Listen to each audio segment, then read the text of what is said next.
오늘 아침 하나님께서 주시는 말씀 시편 14편 1절에서 7절 말씀 한 절씩 교독하겠습니다.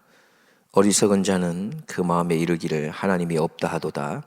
저희는 부패하고 소행이 가증하여 선을 행하는 자가 없도다. 여호와께서 하늘에서 인생을 굽어 살피사 지각이 있어 하나님을 찾는 자가 있는가 보려 하신즉 다 치우쳤으며 함께 더러운 자가 되고 선을 행하는 자가 없으니 하나도 없도다.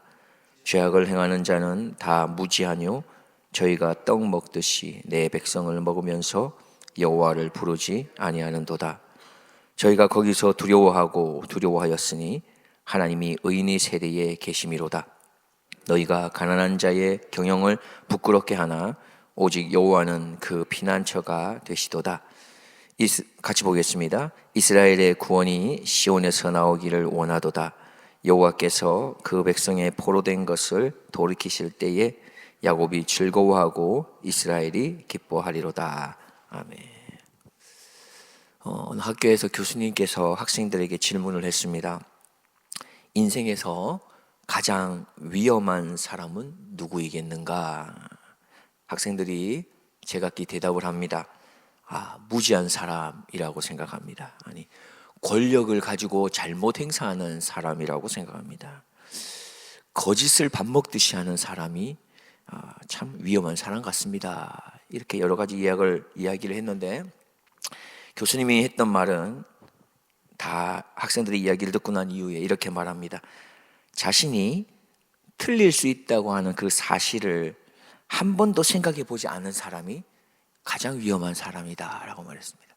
나는 절대로 틀리지 않아 라고 말하는 사람이 가장 위험한 사람이다 라고 말했습니다. 여러분, 성경에서 가장 비극적인 것을 이야기한다면 무엇이겠습니까? 많이 배우지 못한 사람이 아니라 어쩌면 하나님이 없어도 나는 살아갈 수 있어 라고 하는 것이 가장 비극적인 일일 것입니다.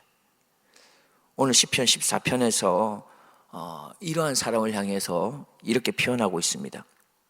어리석은 사람이다 라고 표현하고 있습니다. 오늘 본문 14편은 다윗이 이스라엘 사회의 극한 타락에 관해서 이야기하고 있는 내용입니다. 겉으로 보면 하나님을 잘 믿는 것 같은데 실상을 살펴보며 그들의 삶을 들여다보면 하나님 없는 그런 삶을 살아가고 있다는 것이죠. 오늘 1절 말씀을 보면 어리석은 자는 그의 마음에 이르기를 하나님이 없다 하도다 이렇게 말하는 것입니다. 앞서 말한 것처럼 입술로는 주님을 이야기하지만 그들의 삶에서는 하나님이 나타나지 않는 것입니다. 그런 자들을 향해서 하나님께서 오늘 말합니다. 어리석은 자다. 그런 가운데 2절 말씀을 보면은 하나님께서는 그럼에도 불구하고 살펴보시는 것 같습니다. 여호와께서 하늘에서 인생을 굽어 살피신다 말합니다. 그런데 하나님이 아무리 구석구석을 우리를 살펴보아도 우리는 어떻다는 것입니까? 3절 말씀을 보면 모두가 다 치우쳤으며 함께 더러운 자가 되고 선을 행하는 자가 없으니 하나도 없다. 아무리 하나님이 눈을 씻고 찾아봐도 우리의 삶 가운데서는 선한 것들을 찾아볼 수가 없다 말하는 것입니다. 우리가 잘 알듯이 사도 바울도 말하지 않았습니까? 의인은 없으니 하나도 없다. 그것을 우리에게 보여주는 것 같습니다. 다윗은 3절에서 보시면 다 치우쳤다라고 하는 말이 있는데 히브리어는 사르라고 합니다. 원래 있어야 할 자리에서 완전히 벗어나 있는 상태, 그것이 다 치우친 것이죠. 상한 음식은 어떻습니까? 본래의 맛을 잃어버리고 역한 냄새를 냅니다. 그런 것들을 말합니다.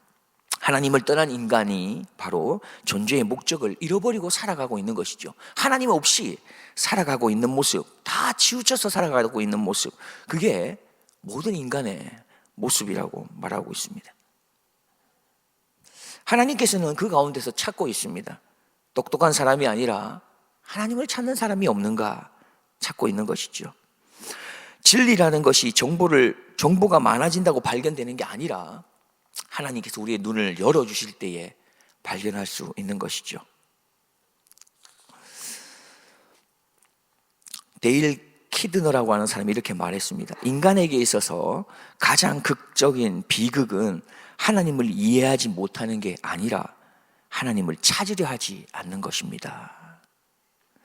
하나님께서는 지금도 우리를 굽어 살펴보신다고 했습니다. 감시자가 아니라 아버지의 마음으로 잃어버린 자녀를 찾는 부모처럼 우리도 그렇게 세상을 바라보시죠. 자, 그런데 4절부터 보면은 갑자기 악인과 의인이 나누어지기 시작합니다. 1절부터 3절은 하나님을 떠난 인간의 본성, 모두가 다 죄인이다, 예외 없이 다 죄인이다, 이것을 이야기했다면 4절부터는 하나님께서 은혜로 부르신 그 사람의 삶을 보여주고 있는 것입니다. 다시 말해 의인은 죄가 없는 사람이 아니라, 왜냐하면 모두가 다 죄인이니까. 본문에서 말하고 있는 의인은 하나님께 돌아온 사람을 말하는 것이죠. 하나님을 찾는 사람이 의인이다라고 말하는 것입니다. 찰스 스펄전은 목사님은 말했습니다. 의인과 악인의 차이는 본성의 차이가 아니다. 왜 그렇습니까? 본성은 다 죄인이니까. 그래서 의인과 악인의 차이는 은혜의 차이다라고 말했습니다. 우리도 원래는 하나님 없이 살아가는 사람이지 않습니까? 그런데 하나님께서 우리를 찾아오셨고 하나님의 은혜를 주셨고 붙들어 주셨기 때문에 우리는 죄인이 아니라 의인이 될 수 있었던 것이죠. 죄인이었지만 은혜로 인해서 의인이 된 것 아니겠습니까? 그래서 교회는 어떤 곳입니까?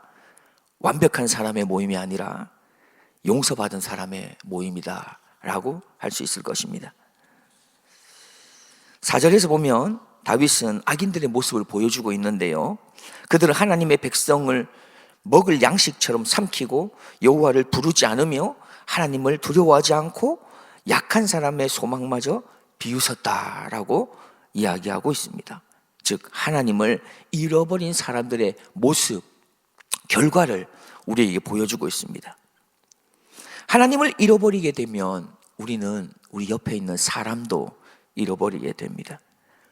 우리 하나님을 존중하지 않게 되면 우리는 역시 옆에 있는 사람으로부터 존중받지 못하게 되는 것이죠.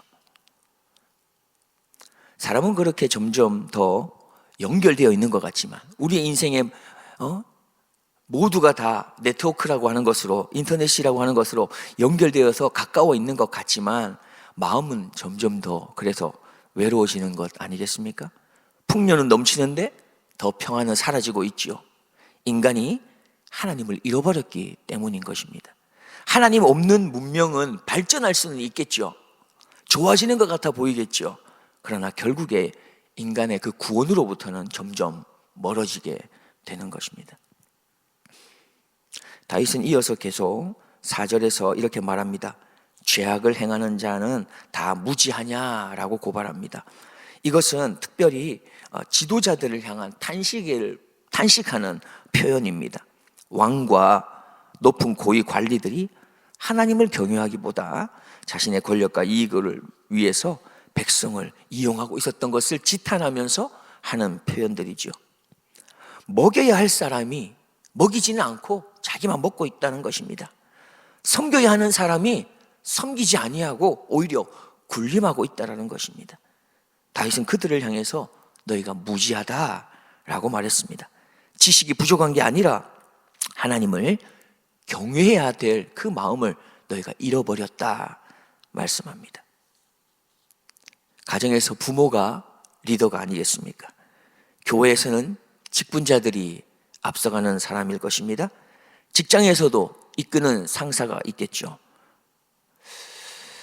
사람은 모두, 우리는 그래서 모두가 작은 지도자라 할 수 있을 것입니다. 그렇다면 우리는 우리가 있는 위치에서 하나님이 우리에게 보여주셨던 그 사랑을 가지고 사람들에게 유익을 끼치며 그렇게 이끌어가고 있는가 살펴봐야 하겠습니다. 그런데 우리가 14편을 보면서 여기에서 끝나지 않습니다. 죄를 드러내시는 게 주님의 목적이 아니라는 것이죠. 정죄가 아니라 구원으로 이끄는 것이 하나님의 목적이라는 것입니다. 다윗은 그래서 시선을 하나님께로 다시 돌리고 있습니다. 5절에 보면 5절 하반절에 하나님이 의인의 세대에 계심이로다 했습니다. 의인의 세대는 우리가 앞서 살펴본 것처럼 내가 의인이기 때문이 아니라 하나님을 나의 피난처로 삼는 자들, 그들의 공동체가 의인인 것이죠. 세상은 저 사람도 별다를 게 없다라고 이야기할지 모르지만 하나님은 뭐라고 말씀하십니까? 나는 그들과 함께하고 있다 말하는 것입니다. 성경에서 가장 큰 축복은 그래서 성공이 아니라 하나님이 함께하고 있다는 사실일 것입니다. 그래서 아브라함도 요셉도 모세도 바로 그 한 가지 이유 때문에 견뎌낼 수 있었던 것이겠죠. 신앙의 본질은 그래서 내가 하나님을 붙드는 게 아니라 하나님께서 나를 붙드시는 은혜에 있는 것이죠. 마지막으로 7절을 우리가 살펴보면 다윗은 미래를 바라보고 있는 것을 보게 됩니다. 이스라엘의 구원이 시온에서 나오기를 원한다 이야기합니다. 다윗은 군대나 또 정치나 경제로 인해서 우리가 구원을 얻는 게 아니라 시온으로부터 나온다 말씀합니다. 지금으로 말하면 모든 것들이 어디로부터 나온다는 것입니까? 예수 그리스도를 통해서 우리에게 흘러올 수 있다 말씀하는 것이죠. 우리가 14편 말씀을 정리해 보면 이럴 것 같습니다. 우리를 절망시키기 위해서 기록된 말씀이 아니라 우리가 얼마나 무너진 존재인지를 다시 한번 살펴보라는 말씀이겠죠. 그렇기 때문에 하나님의 은혜가 우리에게 얼마나 큰 것이었는지를 살펴보라는 것일 겁니다. 어리석은 사람은 하나님이 필요 없다고 말하겠지만 지혜로운 사람은 하나님 없이는 살 수 없습니다라고 말하는 사람일 것입니다. 어리석은 사람은 자신의 힘을 자랑하겠지만 지혜로운 사람은 하나님의 은혜를 자랑할 것입니다. 오늘 하나님께서는 여전히 하늘에서 우리를 굽어 살펴보십니다. 심판하기 위해서가 아니라 우리를 찾기 위해서, 우리를 품기 위해서, 우리를 회복시키기 위해서입니다. 오늘 하루가 아무리 무너져 있다 해도 하나님의 눈은 우리를 그냥 지나치지 않는다는 사실을 기억하길 원합니다. 그러므로 우리의 기도는 이러해야 하겠지요. 주님, 우리를 지혜로운 사람으로 만들어 주십시오. 세상이 말하는 성공보다 하나님을 더 사랑하게 하시고 나의 지식보다 하나님의 말씀을 더 신뢰하게 하옵소서. 이러한 은혜 가운데 살아갈 수 있는 오늘 저와 여러분이 되기를 주님의 이름으로 축복합니다. 함께 기도하겠습니다. 사랑과 은혜가 풍성하신 하나님, 오늘 시편 14편을 통해 우리의 참된 모습을 보게 하시니 감사합니다. 하나님 없이는 살아갈 수 없는 존재임에도 우리의 지혜와 힘을 의지하며 살아가려 했던 어리석음을 용서하여 주옵소서. 오늘도 하늘에서 우리를 굽어 살피시는 하나님의 시선을 기억하게 하시고 정죄하시기보다 찾아오시는 사랑을 잊지 않게 하시며 죄인인 우리를 의인의 자리로 불러주신 은혜를 날마다 감사하게 하옵소서. 우리의 가정이 하나님을 피난처로 삼게 하시고 우리의 교회가 의인의 세대로 새로워지게 하시며 이 세상 속에서도 하나님과 동행하는 참된 지혜의 사람으로 살아가게 하옵소서. 예수 그리스도의 이름으로 기도드립니다.